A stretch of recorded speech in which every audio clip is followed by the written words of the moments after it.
Howdy, everybody. This is James with the Redink Black Coffee Podcast for Wednesday, May 7th. And I am feeling good and sleepy. I don't know. No, not bad. Not bad. Not bad at all. Still been busy. I realize I've been so busy that I'm not even following up on my podcasts. I like to listen to Conan's podcast and Markiplier's podcast, but I was too busy to even realize that I am like 8 episodes behind, which is a good problem, I guess. I don't know. I am slacking on Jordan Peterson's book. The first half, it was so dense that I put it off for a day or two to let my mind desaturate. But the second half is still pretty interesting. And it's going to get dark.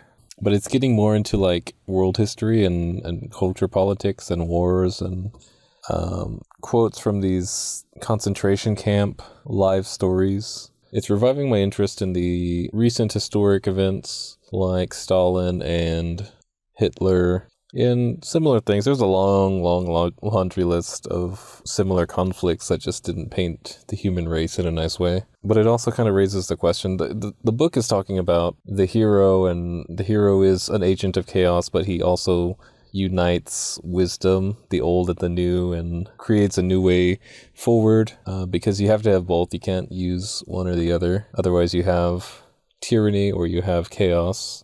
It's interesting to think about, especially in today's climate, because Peterson will discuss so-called agents of chaos being foreigners when they're only a so-called agent of chaos because of the culture that's established and the status quo that comes with that.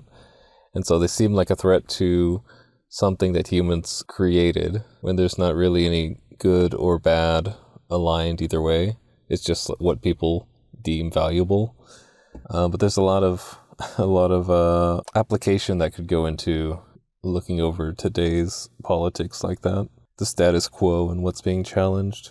It's also interesting to think about, he said, what have we learned from the Holocaust or similar events? Because we promise that it'll never happen again and stuff like that, but what have we actually learned? We don't know step by step what causes war or what causes a catastrophic event like that. There's no playbook for that everyone unanimously knows.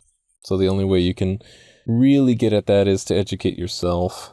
And unfortunately, I just saw it earlier today, you could pull any number out of a hat. Americans are uneducated. I'll die on that hill. As someone who came up through the American education system, I will say Americans are uneducated. Not that it has to be that way. We have options. We have things we can do. But yeah, I'm not so proud of the American intellect on the grand scale. Anyways, I don't know. That's a whole nother debate. The education system. Chow gets mad at me because I question the education system. Trump is cutting and gutting everything, which I don't know if is the answer. I think something has to change. Is what my position is. Something has to change because the way it's working is not working. I don't know whether Trump's strategy is working. I doubt it, but something has to change. Wow, we started this podcast on a big thinking train. I was literally just like napping 30 minutes ago. We woke up real early this morning. Me and Chow, we went to the gym at 5 a.m. So you're getting an evening recording. But we woke up early and he drank his coffee and then he went for a run and then he threw up. But I'm proud of him because he actually got up and did it and stuck to it, and he did a little routine. I, on the other hand, did my regular thing. I need to start recording my workouts because I am increasing the intensity, but I'm doing it by reps or by time, like reducing the rest time in between. And I find that my morning workouts are usually more intense because I only have like 45 minutes to actually get it done. So my rests are like 45 seconds to a minute, and then I'm right back at it. And I still try to get in, generally I try to get in five exercises and do a 5x10. But I should probably swap it up by now. It's been a long time doing that. Time to change, get back into supersets or something. I am adding running. Just like David Goggins. Who's gonna carry the boats? I don't know what that means. Some marine thing, I don't know. You don't know me, son. I was watching this thing, Chow put it on. It's a YouTube thing. This guy recorded his experience working out like David Goggins. And it was like a young Asian guy. I didn't catch his name. But it was really weird for me, or eye-opening, because it kind of made me realize that other people go to David Goggins for different reasons. This guy like repeated that he wanted to be tough, and he kind of like felt insecure or questioned or doubted when people kept telling him to rest, because his workout routine was intense. It's like 2 or 3 hours most of the days, but it was something new for him, and everyone was telling him to stop or to rest and stuff, and it made him feel like he wasn't tough or something. And like, first of all, you don't want to be tough like David Goggins, because you only get that tough if stuff happens to you. So if you're wishing to be as tough as David Goggins, you're kind of wishing for bad things to happen to you, in my opinion. You don't get that tough for free. But otherwise, no, it was interesting to see that he was coming to David Goggins because he didn't have that kind of attitude to push himself. He was getting overweight and stuff. And I myself found David Goggins because he was similar to me in that my work ethic was like so suffering and self-detrimental that it was obsessive. And David Goggins has that in him. I was applying it to work hours, and David Goggins applied it to everything. But it was just interesting for me because I was like, oh, this guy is like me. He has that trigger. He has that click, whatever you want to call it, that obsession. But I never even thought that other people might go to him because of any number of reasons. I don't know. I just never met anyone who followed David Goggins. So seeing someone who did kind of opened my eyes a little bit. And that's kind of why you have to be as much of you as you can be if you're an inspirational person or trying to be that kind of person, or you have any kind of fame, I guess. Chow was talking about Anderson Cooper and how he never came out because he's like a privileged white guy. I don't know the whole story. I don't know if that's true or not. If you're a person of interest, it's kind of important for you to exemplify as much as you can so that people can come to you and learn something and see something and connect. Or maybe that's just bullshit. I don't know. It's kind of like giving the 120% to make up for what other people don't have. I don't know. What else? I haven't gotten back to Google Ads. I dropped that for now. I am working on my streams. I stream at 8 o'clock pretty much every day now. I swapped up the schedule to be a little more consistent with less hours per stream. Let's see. I have been working on a little bit of networking with vendors, rather. Oh, did I not say I'm a graphic designer? I don't know what my intro is. I kind of just pick up the mic and wing it. Yeah, I'm a graphic designer, and I'm available to help you promote your events and businesses. I do the whole thing from design to print, ship to you. I had this customer this week. It seemed like it's like a party coordinator, an event organizer, and they from what it looks like, they do college parties, which is fine. Not typically my kind of client, but a client nonetheless. But they reached out to me from a reference, and they tried to organize some flyers for an event that's like a week out. And it's like, there's no way.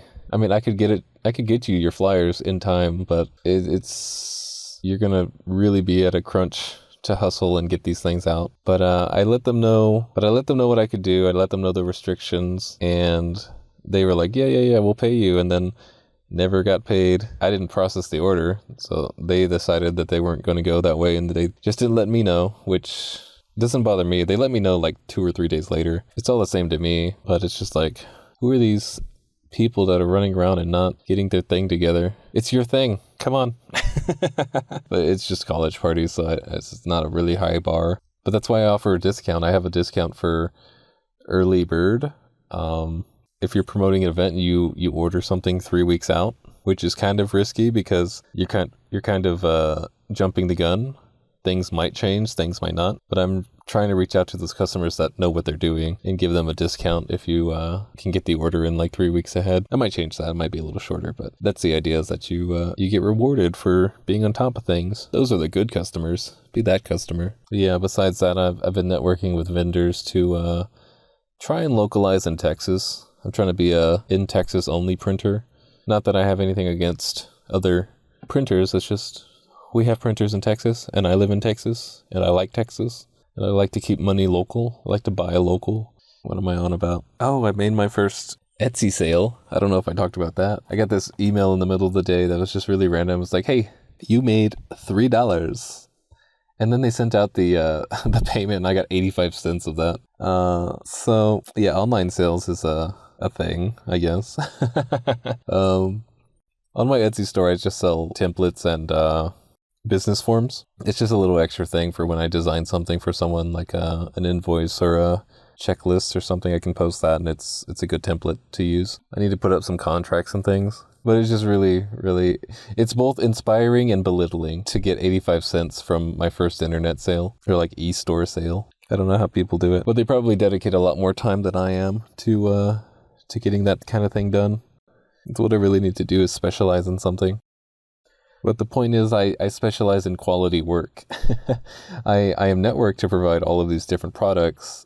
The point is, all you have to do is text me, and I'll take care of it. But even when people have a deal that good, they don't come through. So I don't know. I'm doing something wrong. Or is it the children that are wrong? I don't know. Yeah, I'm changing up the stream schedule. I'm struggling with Marvel Rivals because my friend put that evil on me. Marvel Rivals does not let you queue up with other players if your rank is so far apart. And my friends who have not ranked up cannot play with me. And so they wished evil upon me that I would lose and demote down to the rank where we can play together. And so far, it seems to be working. And for some reason, I'm a masochist or something. I leave the mic on so that I can... Well, I enter the voice chat, rather, so I can listen to people play. Because in my head, hopefully they have something constructive to say. They never do. No, they never do. But it also, like, before you get into the game, it shows you your rank from last season. If you reached Grandmaster, which is somewhat high, I think. I did reach Grandmaster, and I'll be the only Grandmaster in the lobby, and people will still talk shit to me. I don't get it. People will look at someone who is more successful than them and still talk shit. And I don't know why I leave it on. It's funny to me to laugh at, I guess. I don't know. That's where I get my David Goggins fuel to put on my tape recorder to play at night when I go to bed. Listen to dumb people cry. Yeah. Mother's Day is coming up. Text your mom. Tell your mom you love her.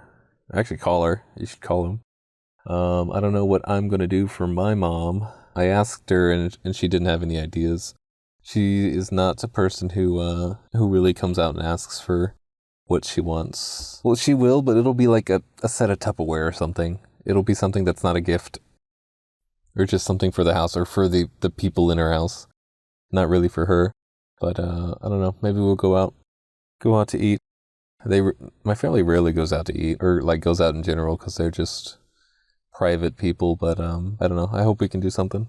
I usually end up making a personalized card or something by hand. Not by hand, but like printed and written in hand. That always seems to be a good one. Oh, but I don't have too much time because I am about to start a stream. Got to keep up on the schedule. So let's get to some regrets.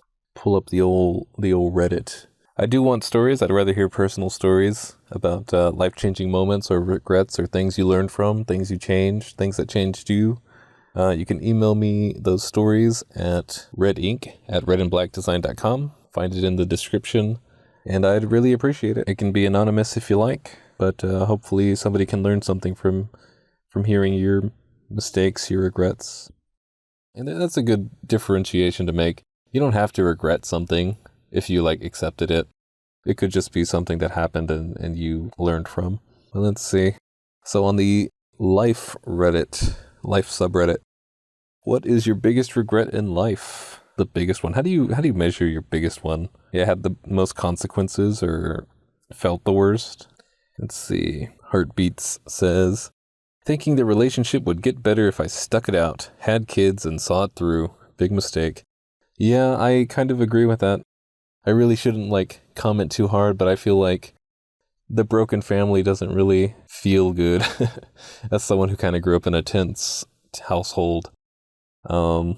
There's definitely times when I thought splitting the family would be best. And now that we're far beyond the adolescent years, I'm glad it worked out the way it did, but it's not always the case.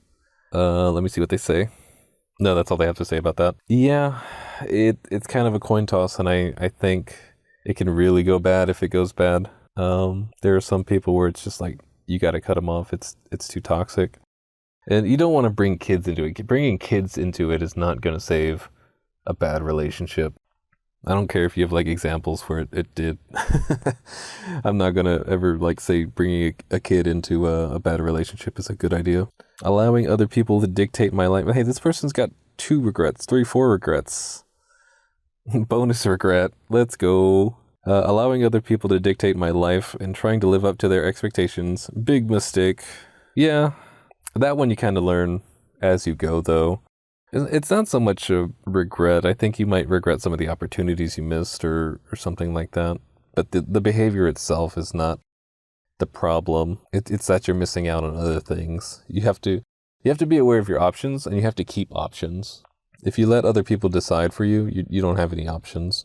I always try to keep my options up, and being fit kind of goes into that.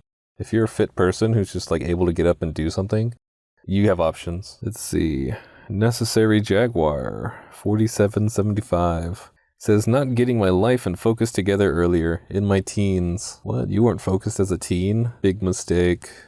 Letting depression, self-pity, fear, and laziness stump my growth. This guy still sounds like he's pretty old, or pretty young, sorry. Well, he sounds like he's younger than 30. Not getting my life and focus together earlier. It still sounds like he's pretty early, to me at least. In your teens, I don't think that's... I mean, I wish I could have done that. There's so much opportunity in my teens that I realized that if I was compounding good habits then, it would have paid off so much now that I'm 30. Like, there's so much wasted time between teens and 30, but I don't think you can really like hold that against yourself. I don't think any teen is super focused. They're out there for sure, but I don't think anyone's going to blame you for having fun as a teen and not like getting down to the grind.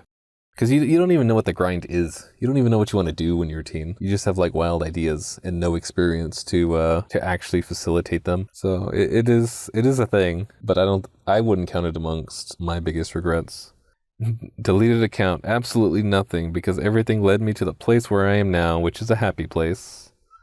I mean, fair. Kind of misses the spirit of the question, but definitely with mistakes and regrets, there has to be some kind of forgiveness and acceptance.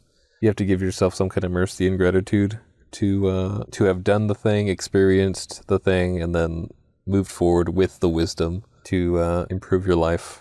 Allowing addiction to take hold of me, even though I recovered, the damage was done. My son later became an addict. His run didn't last long. After taking his first Xanax, he was dead and gone 3 months later. He was dead and gone 3 months later. Damn. 19 years old. That is rough. I wonder, see, one Xanax killed him? There's a lot to that story that I'm not getting. Maybe something happened that night. But he said, even though I recovered, the damage was done. His son later became an addict. So he's blaming himself, I think, for his son getting a hold of addiction. I don't know. There's a lot of story there, but what I can see is that the regret is addiction and setting a bad example. In his case, for the person that he's supposed to be a model for, his son. That is a really, really tough one. I don't have too much experience with addiction. It is in my family, and I do have extended family that is struggling with addiction and some that are dead. So I've seen it be ugly, and I've seen when people do nothing about it. If somebody in your life is addicted, like, there has to be a no negotiation kind of attitude towards it. You cannot foster addiction. You can't live with addiction. There's a reason that, what do they call them? Not interviews, intercessions. When everybody comes together and tells you that you're destroying yourself, you have to have that accountability with the people that are in your life. And if nobody's holding you accountable, you need to get away from those people. because they're not good for you. And maybe it's the thing where they're afraid to tell you or something. It's complex, but the only way you're going to get better is to address the issue. That becomes a thing with addiction, is that you have the one motivation and you're going to do anything to get this incentive, the high, but somebody has to be there to stop that flow. Man, that's just tough. Yeah. Reach out for help is the only thing I can think of. You have to reach out for help if you can't stop yourself. It could be a chemical thing. Like, you may not be able to stop yourself at whatever point of addiction you're in. There's nothing good going to come of it. I don't think anybody ever got a big payoff for being addicted, except Snoop Dogg.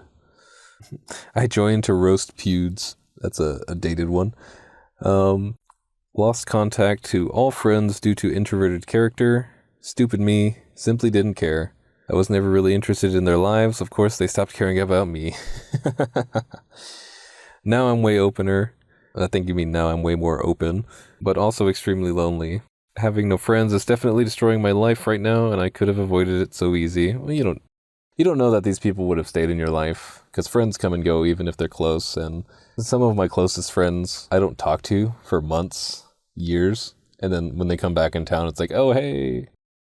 You pick up right where you left off. Relationships are hard, but you have to feed time into them. This guy's regretting that he didn't put the time in. But even in the best cases, you never know what's going to happen.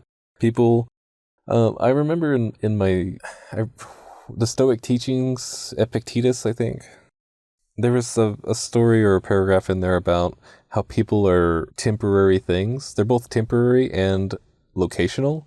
So people come and go and they die. So you really can't attach too much value into a person, so much value that you would destroy yourself. You have to be okay to be alone, because the nature of people is that they come and go. And you can foster a lot of really good stuff while they're here, but don't let that destroy you, and don't let the absence of it at all destroy you, because there's still people around. It's difficult to make friends as a adult, I think. Especially, like, I feel... Tell me how you feel about this, but I was saying hello to the neighbors. The neighbors are women, and I walk past them. I say, hey, howdy, hello. They don't look at me. They don't answer. Sometimes, depending on the neighbor, they'll say hi. I'm getting different responses. Some women are afraid to talk to me, and I assume that's because I'm a man, I'm a stranger. Fair enough. But I feel like there's this climate of strangers. Like, people in America don't trust each other. They don't even trust each other enough to, like, have a conversation when you meet someone on the street. So it's like, there is a climate of, it's hard to make friends. It's hard to make acquaintances if you're not in the right context. But it's like, all you can do is try your best. Just put a little bit of time in every day, trying to meet someone. Maybe they're your friend, maybe they're not. But as you go, you're going to get better at socializing and opening conversation. Friendships are like any skill. They just come in time, and you have to dedicate time to them. It is easier to make friends, I think, though, in school, when everyone's just like crammed together and you're forced to socialize. But I've also made friends at work. That my circle of friends is mostly work friends that we don't work at the same place anymore, but we stayed in contact. Alrighty, let me get one more, and then I gotta start the stream. Staying in a toxic marriage for 20 years too long. My reasons changed throughout the years, but I wasted the best years of my life by letting fear take over my reasoning. Yeah, I would like to live in a world where marriage counseling and talking it out with your partner results in good things.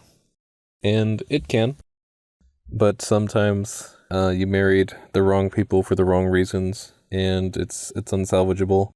And it might also just be unsalvageable as the people you are right now. Maybe in 10, 20 years, when you have more patience or more experience, you might be able to save something that's already long gone. But in the moment, you have to make the best decisions that you can. Hindsight is 20/20, so that's really the regret here, is hindsight. It's not that, it sounds like a she. It's not that she was doing something wrong. She was hopeful for the best outcome. And you can't really make the decision she is now without that hindsight. So, I mean, kudos to you for sticking it out and trying. I think it does take a really, really strong character to do that. Maybe it felt like it was fear taking over her reasoning, but I think at some point during that wasn't all fear. At some point you wanted something better, you wanted to put in the work, and you believed that something was salvageable if you put the work in. Unless this is a case where she was just afraid that she would be a target if she left, which does happen, and those are the worrying cases. I have a colleague that specializes in getting women out of those situations, especially mothers and I want to say foreigners. I'm not sure, but I know he helps women relocate and get away from toxic, dangerous situations specifically. And those are the ones that worry me. Everyone's just trying their best out here. Be nice to each other, please. Okay, I gotta head out. I'm gonna edit this tonight after the stream. I hope y'all guys enjoyed listening. Send me your stories. I will see y'all next week.